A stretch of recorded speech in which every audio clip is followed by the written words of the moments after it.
માતર તાલુકાના મહેલજ ગામનો ગેરકાયદેસર બ્રિજ તોડાયો।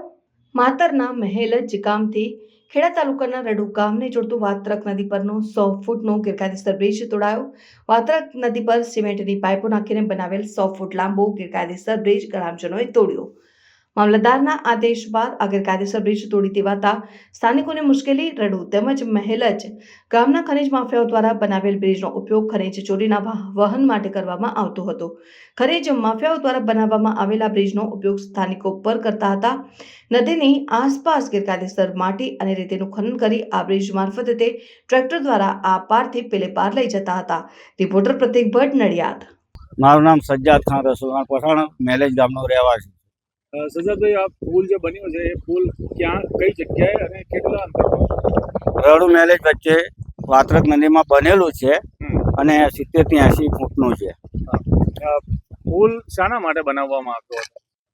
રડુ દ્વારા બનાવ્યો? કોઈના દ્વારા નહીં બનાવ્યું, બધા એક સંમતિ થઈ અને 10-12 ગામના લેટર પેડ ઉપર બધા એક સંમતિ બને। રડુ મહેલજ અને આજુબાજુના ગામ બે બાજુના એક થઈ અને આ એક સેવા માટે બનાવેલો છે। કેટલા સમયથી પુલ બનાવ્યો? આ લગભગ 3 મહિના થયા। બરાબર।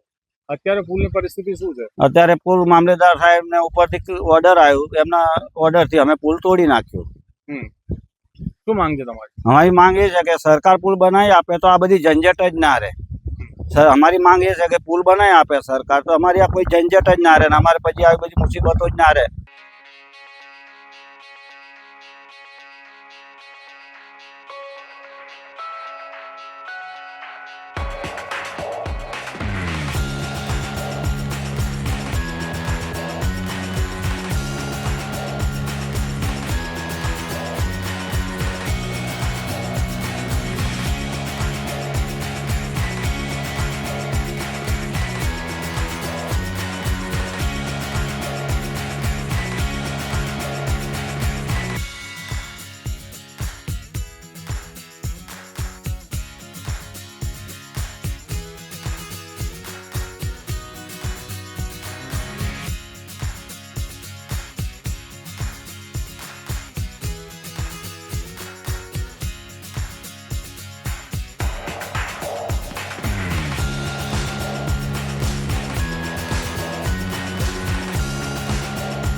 સંદેશ ન્યૂઝની તમામ લેટેસ્ટ અપડેટ્સ માટે ચેનલને હમણાં જ લાઇક, શેર અને સબસ્ક્રાઇબ કરો।